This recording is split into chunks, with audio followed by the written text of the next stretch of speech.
Hello everyone. Welcome back to 신나게 놀자.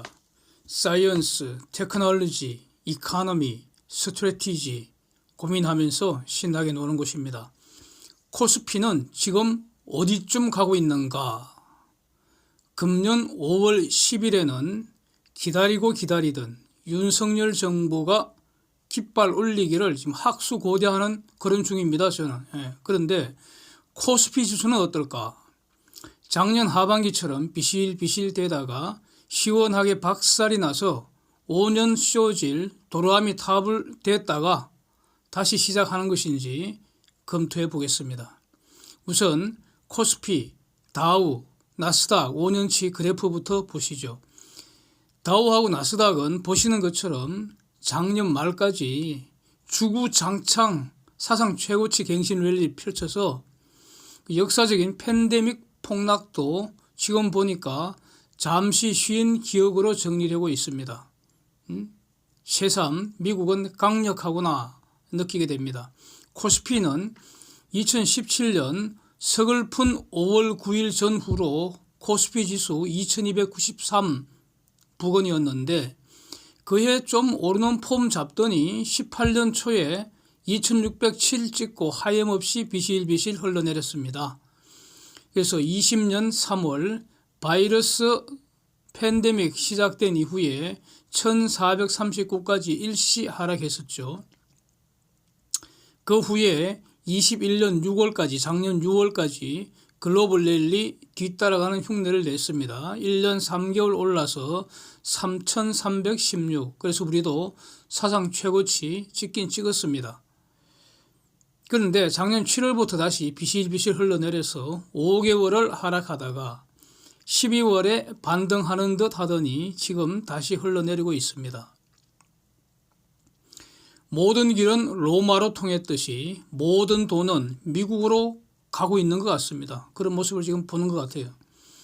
지금부터 3월 대선, 5월 취임식까지 남은 상반기 코스피가 추가 하락할 가능성을 지금 검토하려고 합니다. 추가 하락한다고 제가 확언할 수는 없겠죠. 그런 건 아닙니다. 가능성을 검토해 보겠다는 겁니다. 먼저 한국 내수 부분은 지금보다 더 침체될 거다. 이렇게 보는 게 이거는 뭐 상당히 가능성이 높을 것 같습니다. 팬데믹이 부의 재편 현상을 가속을 시켜서 이 지금 자영업자 등을 중심으로 직격탄을 맞은 분들 중심으로 남은 것은 빚뿐인 그런 벼락거지가 양산된 것 같습니다. 여기에 물가 상승과 금리 인상으로 추가 약탈이 진행 중이라고 봐야 할 것 같고요. 지난달 서울 아파트 거래량 제가 직접 그린 사진 한번 보시죠. 그래프입니다. 실선은 그 선으로 연결된 것은 6개월 이동 평균 거래량입니다. 어제 13일 기준으로 1월달 서울 아파트 거래량이 897건입니다. 물론 1월 말까지 조금씩 더 늘어나게 됩니다. 근데 이 정도면은 사실상 올스톱 수준입니다. 정상적인 경우에 서울 아파트 거래량 한 달에 평균 6천에서 7천 건이 거래되는 게 정상입니다. 보통의 상황입니다. 이렇게 거래되던 거대한 시장이 지금 스톱이 되면서 서울 기준으로만 대략 매월 5조 내지 6조 원 가량 거래대금 싹 사라진 거죠. 여기에 파생돼서 세금 징수도 안 될 테고 중개수수료 시장 싹 사라진 거고요. 파생되는 시장이 엄청납니다. 싹 사라졌습니다. 서울이 이러니까 수도권 비슷하겠죠. 전국이 비슷할 겁니다. 그래서 내수가 얼어붙는다는 거죠. 지금까지 막 퍼주는 그런 재난지원금이라는 보조금인데 이 보조금 본질은 말이죠. 이거 부잣돈 약탈해서 배급 주는 거 아니겠습니까? 그렇게 소비가 연명되어 왔습니다. 추가로 보조금이 이제 집행된다 해도 5월 지나야 되지 않겠습니까? 이것이 구체적으로 어떻게 진행될지는 그때 가봐야 하는 것이고요. 그때까지 내수 경기 아주 더럽게 힘들게 진행될 것 같습니다.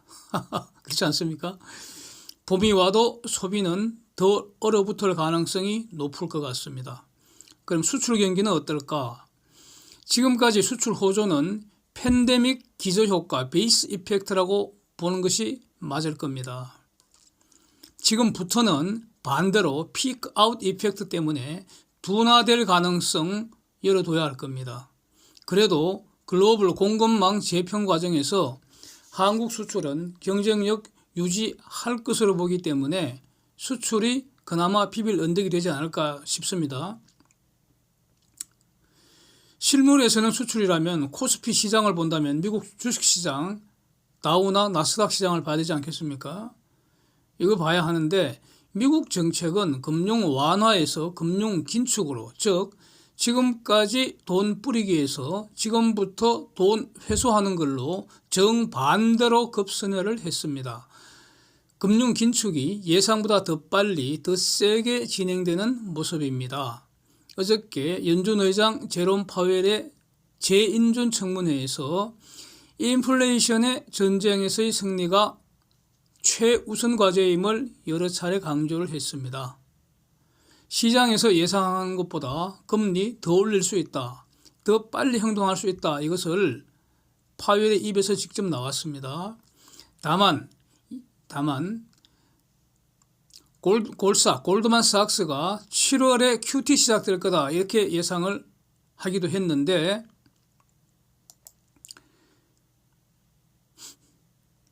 그래서 제가 이전에 올린 영상에서는 이러면 5월이나 아니면 7월부터 QT, 즉 유동성 회수 시작될 수 있을 것 같다, 뭐 이렇게 그 영상을 올렸었는데 이런 우려는 다소 완화가 돼서 QT는 금년 하반기에 시작할 것이다 이렇게 직접 밝혔습니다. 이게 어느 정도 위안이 될 수도 있겠는데 그러나 확인된 것은 분명한 사실은 특별한 사정 변경이 없는 한 QT 한다는 겁니다. QT 금융 긴축이죠. 양적 긴축입니다. 돈 회수한다는 거죠. 파월은 인플레이션이 금년 여름 지나면서 진정되리라 이렇게 예상한다는 겁니다. 이런 예상을 전제로 미와 같이 QT는 하반기에 시작할 거다 이렇게 말을 했는데 만약 그 안에 인플레이션이 가속된다면 QT도 상반기로 당겨질 수 있는 가능성 여전합니다. 그렇게 정리하겠습니다.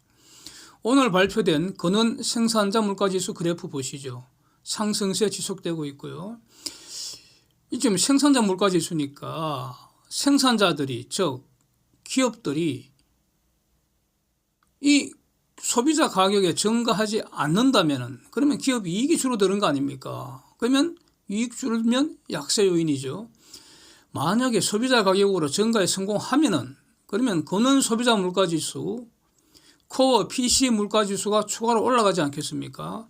이걸 지금 그 페드가 결정할 때 주목하는 그런 지수인데 이렇다면 이게 올라가면은 즉 코어 PC 물가지수가 올라가면은 페드의 긴축을 앞당길 것으로 이것도 추가 약세 요인입니다. 그래서 이러나 저러나 즉 지금 근원 생산자 물가지수가 올라가는 건 분명 확인됐는데 기업들이 이 물가를 소비자 가격에 증가시키지 못하면 이익이 줄어들어서 약세 요인, 증가시키면은 PC 물가지수가 올라서 긴축 때문에 또 약세 요인 이렇게 된다는 겁니다. 딜레마죠. 그래서 그러면 12월 그 코어 그 PC 물가지수는 지금 1월 28일 발표될 예정입니다. 그런데 지금까지는 인플레 지표 그다지 중요하게 보지 않았습니다. 왜냐하면 그게 중요한 게 어떤 결정적인 요인이 아니었으니까. 그런데 지금부터는 성장률 지표보다 GDP 발표하는 것보다도 인플레 지표가 더 중요한, 가장 중요한 체크포인트가 되는 겁니다. 페드의 기준금리 인상은 3월 개시가 지금 굳어지는 분위기입니다. 그렇다면은 만약에 1월과 2월에 발표될 물가지표, 여기서 물가지표는 저는 근원 PC 물가지수를 중시하고 있습니다. 어저께 발표된 그 소비자 물가지수와는 좀 다릅니다. 예. 그래서 만약에 이 지표가 더 악화되고 3월 금리 인상이 단행되면은 그러면 이럴 때마다 일시적 미국 시장 하락 압력은 피할 수 없을 겁니다. 과거에는 미국이 재채기 하면 한국은 독감으로 몸살 앓는다 이런 게 정식 격언이었죠. 지금부터는 한국은 코로나 독감으로 그냥 알아 누울 수도 있을 것 같습니다. 지금 상황이 그렇죠. 그래서 상승을 기대하는 분들에게 위안이 될 수 있는 재료도 있습니다. 한번 보죠. 바로 JP 모건의 그 회장인 제미 다이먼이 올해 미국 경기가 아마도 대공황 이후 최대치로 성장할 거다. 이렇게 전망을 한 소식을 제가 영상을 올린 바가 있습니다. JP 모건이 그 50년 자기 그 은행 실제 데이터를 가지고 분석을 해봤더니 미국 가계의 밸런스 시트가 지금 가장 좋다는 겁니다. 50년 내에 가장 좋다는 겁니다. 부럽네요. 지금 진짜 부럽네요. 소비 지출이 팬데믹 이전보다 25% 이상 지금 늘어나고 있다는 겁니다. 이걸 근거로 그러니까 미국 경기가 대공황 이후 올해 제일 좋을 거다 이렇게 말했습니다. 매우 설득력이 있습니다. 아마 이거는 맞을 가능성이 뭐 거의 높다고 저는 맞다고 일단 보겠습니다. 근데 이것이 과연 위안이 될지 보겠습니다. 다이먼 말처럼 소비가 급증하면은 인플레이션 가속될 겁니다. 이는 연준이 금융 긴축 더 빨리 더 강하게 할 이유가 되는 겁니다. 그리고 JP 모건의 저러한 그 경기 좋게 보는 저 전망이 이미 시장에 반영되어서 현재까지 미국 주가를 저렇게 밀어 올린 거 아니겠습니까? 다이언의 말은 양날의 금입니다. 양날의 금. 자, 사상 최대 성장의 칼날 이것이 있다면 올해 금리 인상을 4번이 아니라 그 이상 확신한다는 시푸른 칼날도 있다는 겁니다. 다이먼이 한 말은 만약에 정말로 골드만삭스가 예상하는 것처럼 금리를 올해 4번만 올린다면 그것이 자신한테는 엄청나게 놀라운 뉴스라는 겁니다. 즉 패드가 금리를 4번만 올린다면 저 패드는 멍청하다는 겁니다. 자기가 볼 때는 5번 이상 올려야 된다는 겁니다. 그렇게 예상하고 있다는 겁니다.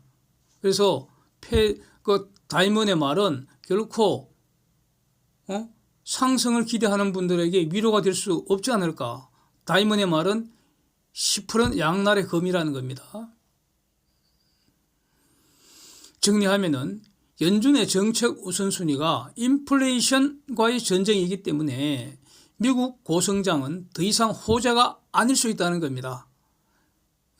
미국의 고도성장 GDP가 나오면은 뉴스가 나오면은 그것은 더 강하고 더 빠른 긴축의 이유가 되기 때문에 뉴스에 팔라 호재가 아니라 악재로 작용할 가능성 매우 높지 않은가 이렇게 정리하겠습니다. 또 다른 변수는 여전히 코로나입니다.